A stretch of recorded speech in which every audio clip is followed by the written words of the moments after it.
ராத்திரி ஒரு கெட்ட கனவு வந்துச்சு ஜோகல. கடல்ல ரத்தம் கலந்து மறுபடியும் செங்கடலான மாதிரி, அது போய் என்னோட கையாலேயான மாதிரி வந்துச்சு.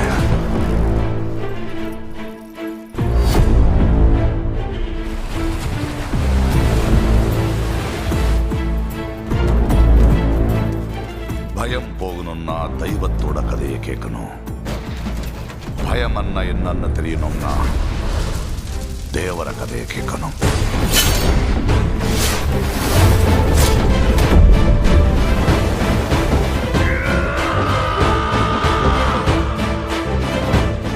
கடல்ல இருக்கிற ஒரு தேவரா போதும்.